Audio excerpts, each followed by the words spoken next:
Guys आपका बहुत बहुत स्वागत है श्री राधा रमन इंस्टीट्यूट के यूट्यूब चैनल में। और ये जो हमारा आज का वीडियो है ये हमारे इस चैनल का 20वां वीडियो है जो कि आईएससी के कॉमर्स सब्जेक्ट से रिलेटेड है। आज के इस वीडियो में हम हमारे third chapter sources of finance for joint stock company के बाकी बचे हुए टॉपिक्स को कंटिन्यू करने वाले हैं। ये जो वीडियो है ये sources of finance for joint stock company का 11th वीडियो है जिसमें कि हम एडवांटेजेस ऑफ डिबेंचर्स इस टॉपिक के बारे में जानने वाले हैं। And guys before I start the video कुछ ऐसी बातें हैं जो कि मैं क्लियर कर देना चाहता हूं, और वो ये है कि इस वीडियो में जो कुछ भी पढ़ाया जाएगा वो सब CISCE काउंसिल के द्वारा इस चैप्टर के लिए जो सिलेबस बनाया गया है उसी को फॉलो करके बनाया जाएगा। तो वो सिलेबस अभी आपकी स्क्रीन पे मौजूद है और हम इसी सिलेबस को फॉलो करेंगे। एंड अगर आपको ये पूरा सिलेबस चाहिए तो इसका PDF का लिंक मैंने अपने डिस्क्रिप्शन में दे रखा है, आप वहां से डाउनलोड कर सकते हैं। गाइस इससे पहले जो वीडियोस थे जिनमें कि हमने इक्विटी शेयर्स के advantages and disadvantages and preference shares के एडवांटेजेस एंड डिसएडवांटेजेस को पढ़ा था,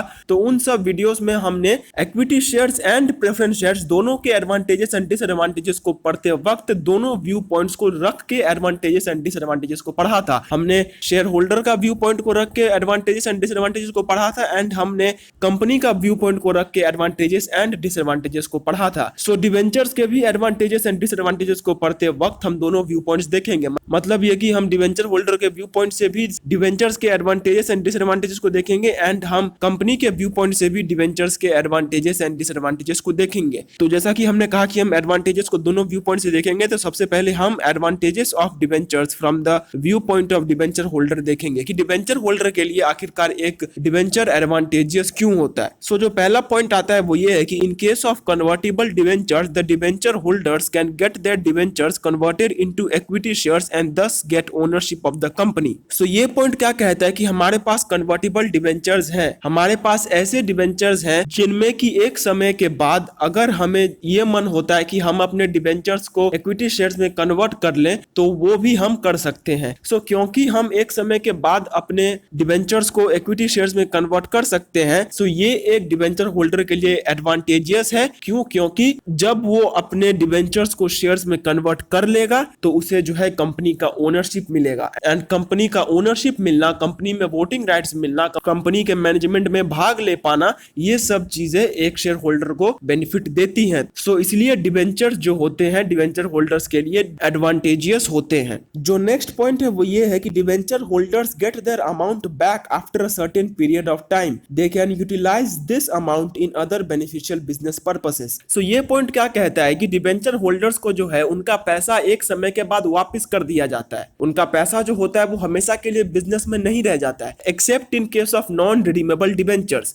क्योंकि उनका पैसा कंपनी में हमेशा के लिए नहीं रह जाता है एंड वो पैसा उन्हें एक समय के बाद वापस कर दिया जाता है, वो पैसा जो कि उन्हें एक समय के बाद वापस कर दिया जाएगा वो उस पैसे को दूसरे बेनिफिशियल बिजनेस पर्पसेस में लगा सकते हैं। अब मान के चलिए मैंने एक कंपनी में 1 लाख रुपए का डिबेंचर किया हुआ है। अब क्योंकि वो डिबेंचर है तो वो 1 लाख रुपया मुझे एक समय के बाद वापस हो जाएगा, या तो 6 महीना या तो 1 साल या फिर जो भी समय हो। जब वो पैसा मुझे वापस हो जाएगा तो मैं उस पैसे को किसी और कामों में लगा सकता हूं, मैं उससे किसी और कंपनी में इन्वेस्ट कर सकता हूं, मैं उससे हो सकता है कुछ शेयर्स खरीद सकता हूं। ये बात कि वो पैसा मुझे बाद में मिल जाएगा एंड उससे मैं कुछ और कामों में लगा सकता हूं, ये एक डिबेंचर होल्डर के लिए बेनिफिशियल है। क्यों? क्योंकि वो पैसे को लेके वो बाद में दूसरे बिजनेस पर्पसेस को कैरी ऑन कर सकता है। जो दूसरा पॉइंट है वो ये है कि debentures yield regular interest which serve as an earning for the debenture holder. Debenture holders are paid interest at a fixed rate and at periodical intervals, irrespective of profits. Debenture holders are free from risk of fluctuations in the company's earnings. ये point क्या कहता है कि debenture holders को जो return में पैसा मिलता है, मतलब जो इंटरेस्ट का पैसा जो कि उन्हें रिटर्न में मिलता है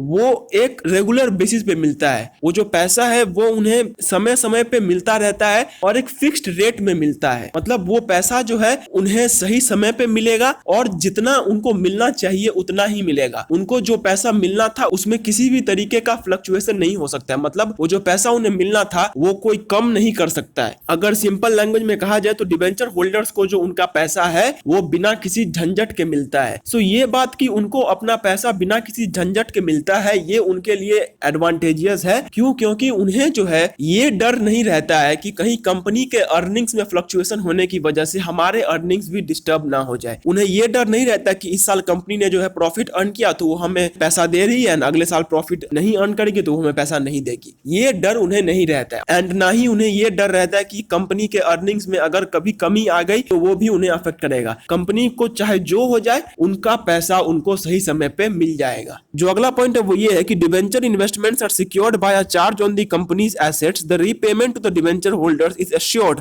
दे need not bear the fear of losing their invested amount. So ये पॉइंट क्या कहता है कि डिबेंचर होल्डर्स का जो पैसा है वो किसी भी हालत में डूबने वाला नहीं है। अब वो कैसे नहीं डूबने वाला है इसको समझिए। एक कंपनी जब भी कोई डिबेंचर इशू करती है तो वो बदले में डिबेंचर होल्डर को कोई ना कोई सिक्योरिटी देती ही है। वो अपना कोई ना कोई एसेट उसको बदले में दे ही देती है। सो वो एसेट जो कि कंपनी डिबेंचर होल्डर को दे रही है ये डिबेंचर होल्डर के लिए एडवांटेजियस है। क्यों? क्योंकि ये डिबेंचर होल्डर का वो रिस्क हटा देता है जो रिस्क उन्हें इन्वेस्टमेंट करते वक्त आ सकता था। उन्हें ये बात का डर नहीं रहता है कि अगर कंपनी डूब गई तो हमारा पैसा भी डूब जाएगा। क्यों? क्योंकि उनका जो डिबेंचर का पैसा था वो एक एसेट के बदले में सिक्योर्ड है। सो अगर किसी भी कारणवश कंपनी उनको उनका पैसा नहीं दे पाती है तो वो उस एसेट को बेच के अपना पैसा आसानी से ले सकते हैं। सो ये बात कि चाहे कंपनी डूब ही क्यों ना जाए पर फिर भी वो अपना पैसा वापस पा सकते हैं, ये डिबेंचर होल्डर के लिए बहुत एडवांटेजियस है। एंड यही कारण है कि वो डिबेंचर्स में इन्वेस्ट करना पसंद करते हैं। क्यों? क्योंकि डिबेंचर्स का जो पैसा है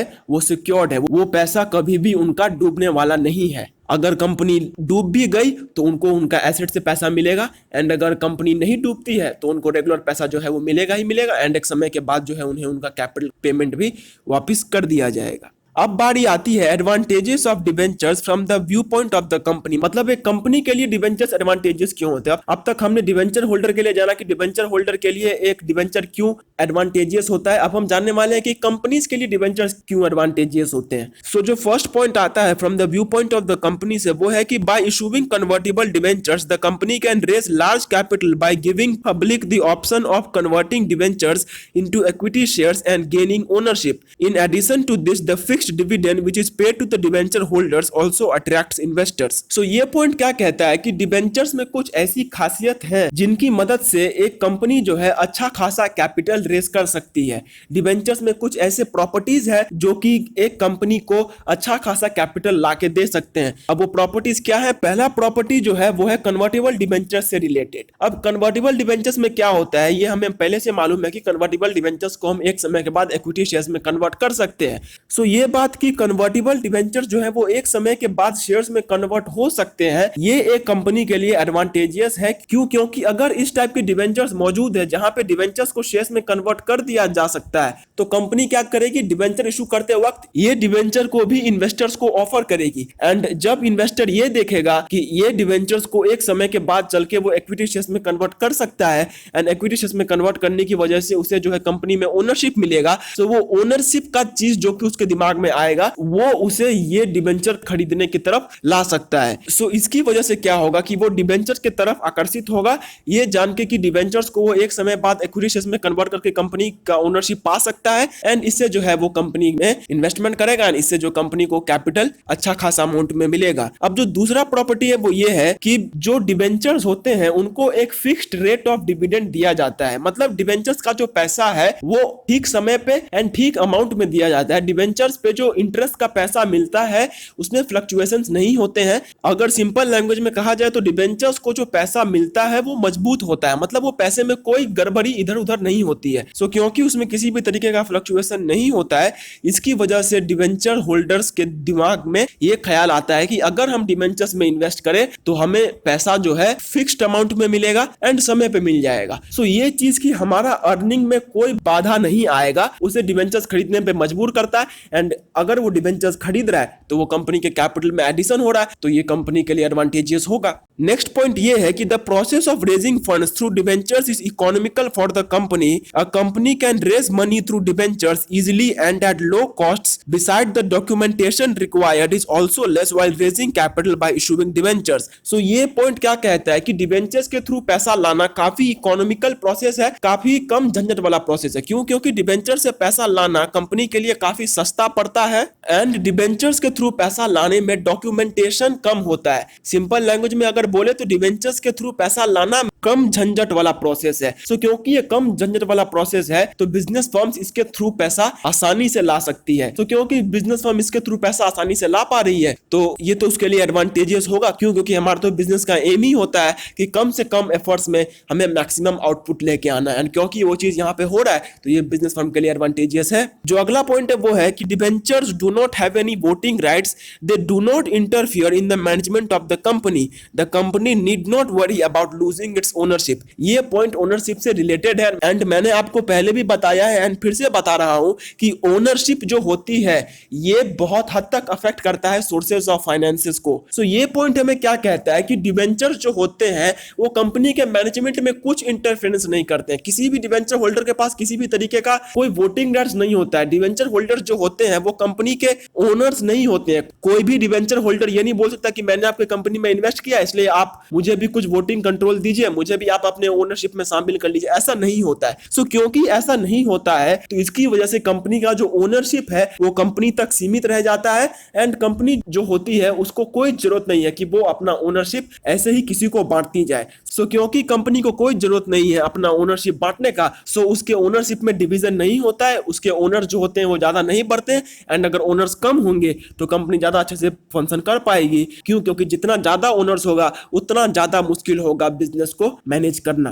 अब आप एग्जांपल के तौर पे ले ही लीजिए, मान के चलिए डिबेंचर होल्डर्स को भी अगर ओनरशिप मिलता तो अगर मैंने कंपनी में 1000 डिबेंचर्स रखे हुए हैं, इसका मतलब हुआ कि मेरे कंपनी में 1000 डिबेंचर होल्डर्स हैं जिनके पास मेरे कंपनी का ओनरशिप है, जो कि मेरे कंपनी के ओनर्स हैं। अब अगर मैं और डिबेंचर्स के थ्रू पैसा ला रहा हूं, मतलब मैं और डिबेंचर होल्डर को अपने कंपनी में ला रहा हूं, मतलब मैं और ओनर्स को अपने कंपनी में ला रहा हूं, तो पहले से ही 1000 ओनर्स हैं जो कि मेरे कंपनी को ऑपरेट कर रहे हैं। अब अगर मान के चलिए मैं 500 डिबेंचर्स और ले आ रहा हूं, सो मेरे ओनर्स के नंबर में 500 ओनर्स का इंक्रीमेंट होगा तो मेरा ओनरशिप जो है वो और दूर तक बढ़ जाएगा। तो क्योंकि मेरा ओनरशिप ज्यादा दूर तक बढ़ जाएगा सो ये मेरे बिजनेस फर्म के लिए डिसएडवांटेजियस है। सो क्योंकि ऐसा नहीं होता है तो इसकी वजह से कंपनी का जो ओनरशिप है वो कंपनी तक सीमित रह जाता है एंड कंपनी जो होती है उसको कोई जरूरत नहीं है कि वो अपना ओनरशिप ऐसे ही किसी को बांटती जाए। सो क्योंकि कंपनी को कोई जरूरत नहीं है अपना ओनरशिप बांटने का, सो उसके ओनरशिप में डिवीजन नहीं होता है, उसके ओनर जो होते हैं वो ज्यादा नहीं बढ़ते एंड अगर ओनर्स कम होंगे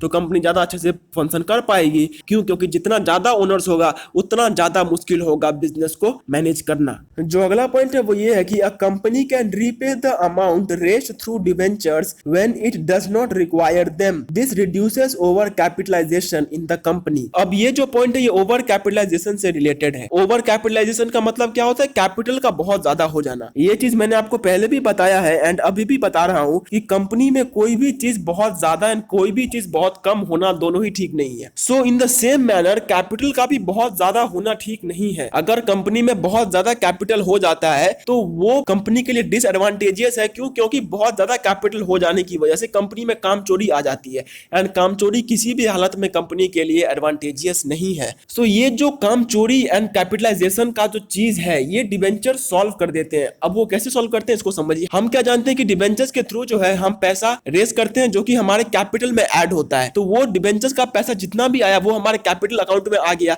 अब अगर हम डिबेंचर्स लाते जा रहे हैं एंड कैपिटल में एडिशन करते जा रहे हैं तो एक समय के बाद क्या होगा कि हमारे कंपनी में जो कैपिटल का अमाउंट है वो बहुत ज्यादा हो जाएगा। सो कैपिटल का अमाउंट बहुत ज्यादा हो जाना ये बिजनेस फर्म के लिए कहीं भी ठीक नहीं है। सो डिबेंचर्स में क्या होता है कि क्योंकि डिबेंचर्स का पैसा हम एक समय के बाद वापस कर सकते हैं, सो डिबेंचर्स के द्वारा जितना भी पैसा हम ला रहे हैं अगर हमें एक समय के बाद लगता है कि ये पैसा अब हमारे हमारे किसी भी काम का नहीं है, सो हम उस पैसे को वापस कर सकते हैं। अब क्योंकि हमने उस पैसे को वापस कर दिया है, तो पैसे को वापस कर देने से क्या हो जाएगा कि जो ओवर कैपिटल था वो कम हो जाएगा, एंड जैसे ही ओवर कैपिटलाइजेशन कम हो जाएगा तो हमारा बिजनेस फर्म ठीक से काम करने लग जाएगा। क्यों? क्योंकि हमारे बिजनेस फर्म में ठीक उतना ही पैसा होगा जितना हमें चाहिए। सो ये पॉइंट क्या कहता है? ये पॉइंट ये कहता है कि ओवर कैपिटलाइजेशन जो होता है वो हमारे बिजनेस फर्म के लिए बहुत ज्यादा डिसएडवांटेजियस है, एंड क्योंकि हम डिबेंचर्स में कैपिटल को वापस करके ओवर कैपिटलाइजेशन को रोक सकते हैं, सो ओवर कैपिटलाइजेशन को रोक देने के कारण हमारे बिजनेस फर्म को एडवांटेज मिलेगा। क्यों? क्योंकि बहुत ज्यादा कैपिटल हमारे बिजनेस फर्म में नहीं रहेगा, हमारे बिजनेस फर्म में ठीक उतना ही पैसा रहेगा जितना हमें